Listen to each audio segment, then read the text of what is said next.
Hey, girl. I'm gonna lose respect for you. No. Well, I don't want to go to a motel again.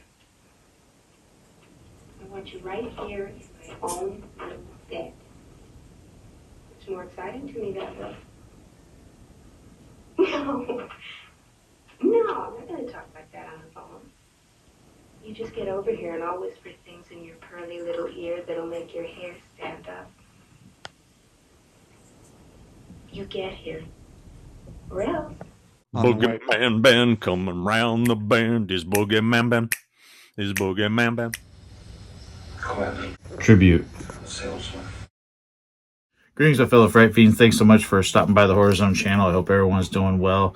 This is episode 16 of my quiet little tribute to Salem's Lot series. And I apologize to everyone that was thinking I was going to have 2 more of these in the summer of 2024. The last one I did was on Kenneth McMillan, who played Parkins Gillespie. And I had planned for these next 2 to roll out really soon after that, but I just didn't get around to it. And I'm really excited to get back into the world of Salem's Lot, my favorite movie of all time. And today I'm going to be talking about Miss Julie Cobb, who played Bonnie Sawyer in the film. Julie Cobb was someone I had a little bit of a crush on as a kid. I remember seeing her in other things. Of course, she was her first acting gig was in Star Trek, and then I remember her from Charles in Charge. But primarily, I know her from Salem's Lot.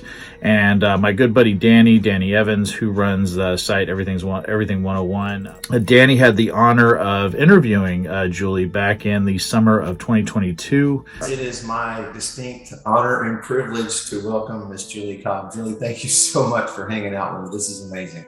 It's my pleasure, Danny. Thank you for inviting me. I do recommend people checking out that interview, and I will put a link down below where you can check that out. But Danny and her have become friends, and I think that's really, really cool. And later that year, like several months after that interview, he actually sent Sam and I autographed pictures from Julie Cobb. One I have on my wall over here.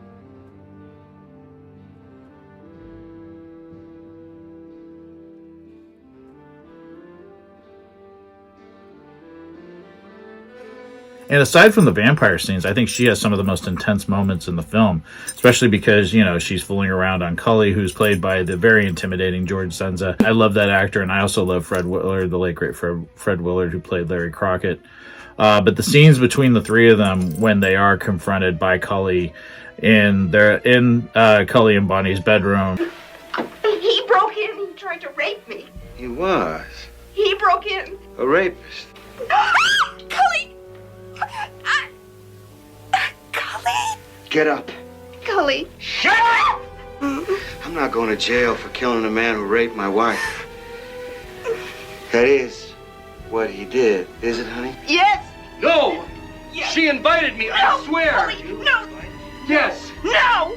He called me and he said he had to talk to me and... So you invited him No! over? Cully, no! And I think all 3 actors did a great job. And I love the way Julie plays the character where she's caught. So now what's she going to do? Of course, she's going to blame Larry. She's going to say he tried to rape her and that's what happened. And I just, and Cully already knows what's going on. And I just think it's great that he kind of, you know, he played them both, like knowing that this is what was going to happen. Just terrific acting by all of these great actors. And I love, the way that Julie plays Bonnie, you know, where she's very flirtatious, very kind of trying to tell, you know, Larry, don't worry about it. You know, he always calls before he's going to come home. He has to do a delivery and a pickup. And he was just kidding when he said, oh, you better stay away from her, you hear? I mean, just like things like that were just like, she was just like, oh, he's just kidding. And I found out actually a lot of really interesting information about her in this amazing interview that was published in this Delirium, her 30th Evil issue. I got it last year. And it's got a great interview with her. I am assuming this interview took place some time ago, just because there is a reference to Fred Willard, and of course he passed away. She says in the interview, like, oh, I still see him around town, so it had to have been that this took place a while back. But this interview was done by the late Lee Gambin, who was an amazing writer. He did the Cujo, the making of Cujo, which I did a review on. It's called Nope, Nothing Wrong Here. The interview he does with Julie Cobb is great, and I will be using excerpts from that in this as well. where she talks more in depth about Salem's Lot. So yeah, I hope everyone enjoys this, and afterwards I'm going to come back with my final thoughts, and here we go. Julie Cobb was born into a theatrical family. Her mother, Helen Beverly, was a renowned Yiddish stage and film actress, and her father was famed award-winning actor Lee J. Cobb. Her grandparents on her mother's side were also performers and theater owners.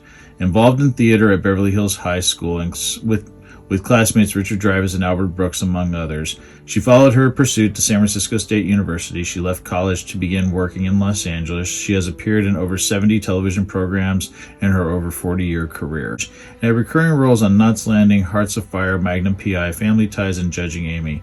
Among other television series at Company of Angels Theater, she was awarded the Los Angeles Drama Critics Circle Award for her performance as Maggie in Arthur Miller's After the Fall, and won the same honor in addition to the Dramalogue Award for her direction of Reginald Rose's 12 Angry Men. A published writer, her column The Path appeared in the magazine journal Country Connections for several years. Trained and certified by Coaches Training Institute, she worked with clients, helping them realize their most productive selves. The first film she wrote and directed, Night Vet, in 2014, won the Best Short Film at the Lady Filmmakers Festival. Cobb was married to actor James Cromwell on May 29th of 1986. Cromwell, for people that are Salem's Lot fans, will know that he played Father Callahan in the 2004 Mikhail Solomon miniseries that starred Rob Lowe and the late Donald Sutherland. Cromwell filed for divorce in 2005.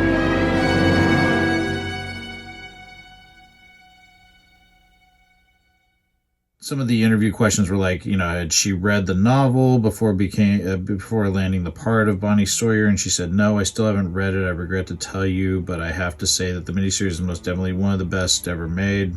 Certainly one of the best I've ever been a part of, and such a brilliantly made event.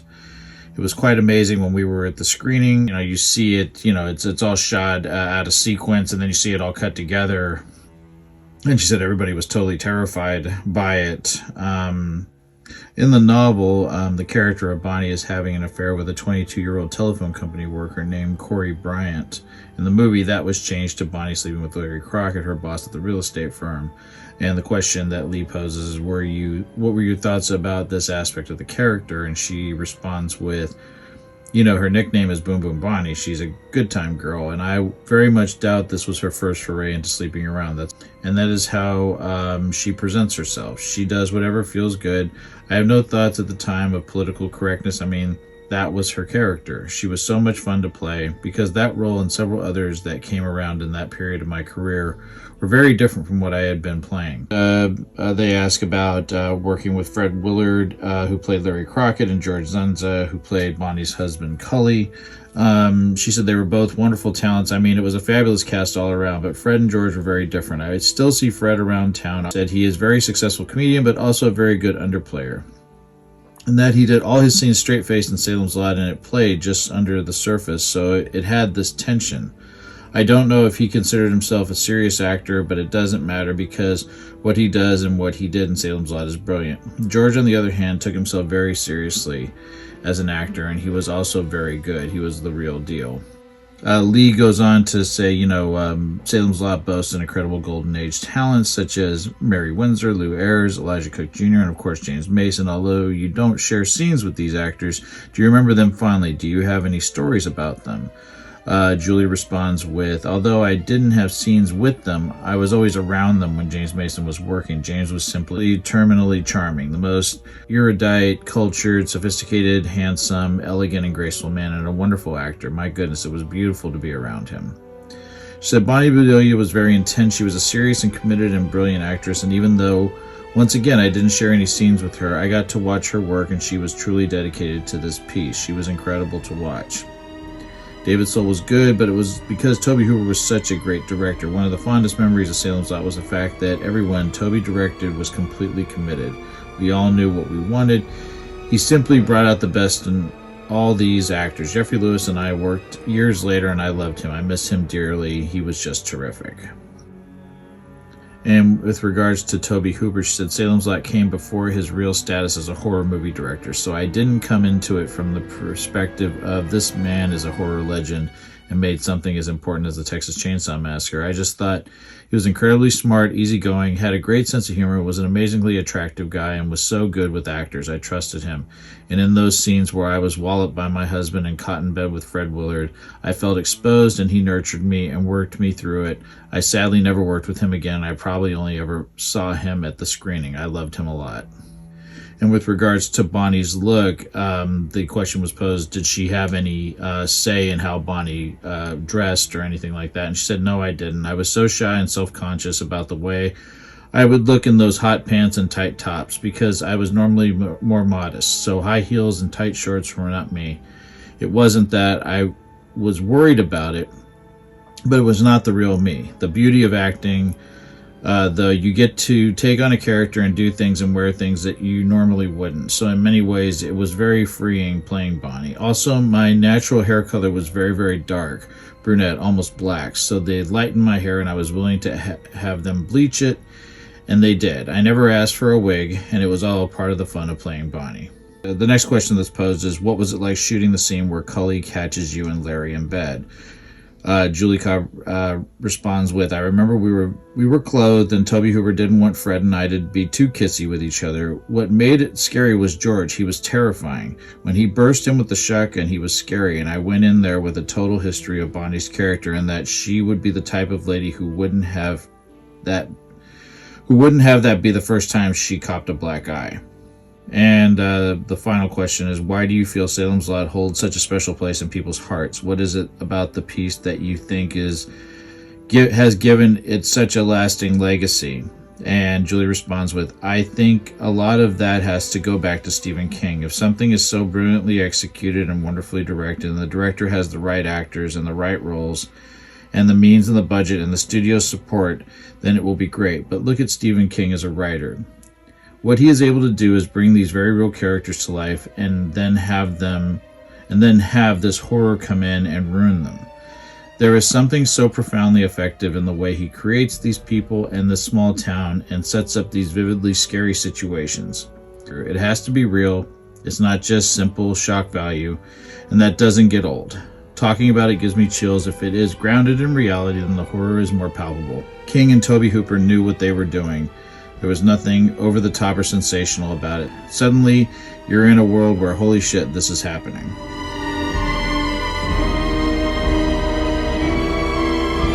So I hope everyone enjoyed that. It was a lot of fun getting back into the world of Salem's Lot. I kind of burned out, I think, last year a little bit because of the remake and just the ugly environment regards to that. I don't want to go into it anymore. But I am planning to do a lot more Salem's Lot videos, and it was really an honor to do this one on Julie Cobb. She's an amazing actress, and I'm so grateful that she portrayed this very memorable character. So let me know what you guys think about Julie Cobb's performance in Salem's Lot. Let me know if you guys are looking forward to more of these quiet little tributes that I plan on doing. I want to thank everyone for taking the time to watch this, and I'll talk to you again real soon. Take it easy, stay scared as always, and remember, you can do nothing against the master. Peace.